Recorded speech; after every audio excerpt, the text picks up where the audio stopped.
हर आदमी को ये सोचना चाहिए कि नमाज फर्ज होती है इंसान के बालिग होने के बाद। बालिग होने से पहले नमाजें फर्ज नहीं है। अगरचे हुक्म ये है कि बच्चों को भी रफ्ता रफ्ता आदी बनाया जाए, सिखाया जाए। हदीस में है कि जब बच्चा 7 साल की उम्र का हो जाए तो उसको नमाज सिखाओ, नमाज पढ़ाओ, और 10 साल का हो जाए तो फिर उसको तंबीह के तौर पर मार भी सकते हो कि भाई तुमने नमाज क्यों नहीं पढ़ी, लेकिन शरअन उसके जिम्मे फर्ज नहीं। बालिग जब हो जाता है इंसान तो फिर बालिग होने के वक्त से इंसान के ऊपर नमाजें फर्ज होती हैं। बालिग होने के माना यह है कि या तो बुलूग की अलामतें जाहिर हो जाएं, मर्दों के अंदर मसलन एहतलाम होने लगे, या बच्चियों में उनको माहवारी आ जाए तो उससे वो बालिग तस्वुर की जाती है। अब ये अंदाजा लगाएं कि मेरे बालिग होने से लेकर अब तक मुझसे कुछ नमाजें कज़ा हुई हैं या नहीं। अगर हुई हैं तो उनका हिसाब रखें, और असल बात तो यह है कि उनको जल्द अज जल्द कज़ा करने की कोशिश करें।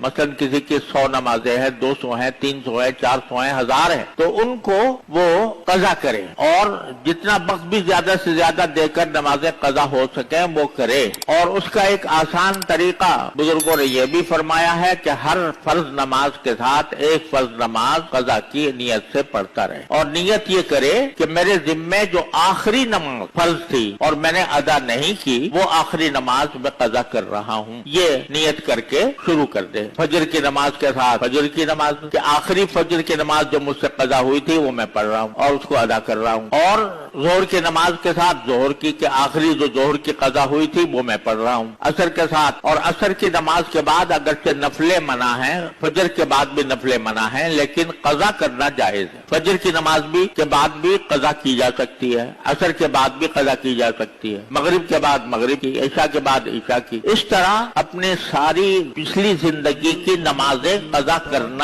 ये इंसान के जिम्मे तौबा की तकमील के लिए जरूरी। आजकल बाज़ लोगों ने ये मशहूर कर दिया है कि अगर किसी शख्स ने तौबा कर ली, नमाजें पिछले जमाने में नहीं पढ़ी थी, तो बस तौबा कर ले तो काफी है, पिछली नमाजों को कज़ा करने की जरूरत नहीं है। ये बात सही नहीं। रसूल करीम सल्लल्लाहु अलैहि वसल्लम का इरशाद है कि मन नाम अन सलातिन औ नसीहा फलयुसल्लिहा इज़ा ज़करहा व इन्ना ज़ालिका वक्तुहा, कि अगर कोई शख्स किसी नमाज से सो गया था, सोने की वजह से नमाज चली गई, या भूल गया था, भूलने की वजह से नमाज चली गई, तो फिर जब भी उसको याद आए तो वो उसको अदा कर ले, क्योंकि वही उसका वक्त है। ये अल्फाज है हदीस पाक सल्लल्लाहु अलैहि वसल्लम, हुजूर अक़दस सल्लल्लाहु अलैहि वसल्लम की हदीस पाक है। तो जब बाज़ लोग ये कहते हैं कि भूल कर जो छोड़ी हो उसकी तो कज़ा है, और जानबूझकर जो छोड़ी है उसकी कज़ा नहीं, अजीब फलसफा है। यानी एक आदमी ने भूल गया, भूल कर नमाज छोड़ दी, तो ये तो एक तरह से एक उज़्र हो गया ना, उस उज़्र की वजह से नमाज छोड़ी है तो फिर उसकी कज़ा लाजिम करार दी। अब जो जानबूझकर छोड़ी थी,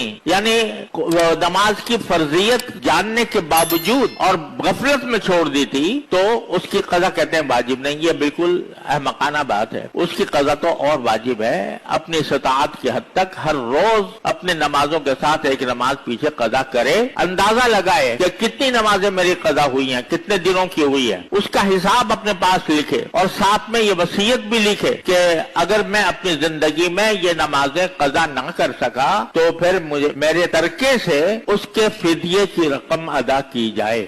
ये वसीयत लिखना भी जरूरी, क्योंकि इंसान का कुछ पता नहीं कब मौत आ जाए। तो मरने के बाद अगर वसीयत कम से कम कर दी है तो अल्लाह ताला की रहमत से उम्मीद है कि इंशाल्लाह वो माफी हो जाएगी। लेकिन अगर फिक्र ही नहीं की, बस जो हो गया सो हो गया, और उसके बाद फिर कोई तक उसको कज़ा करने की फिक्र नहीं की, तो फिर वो गुनाह से बरी नहीं होगा।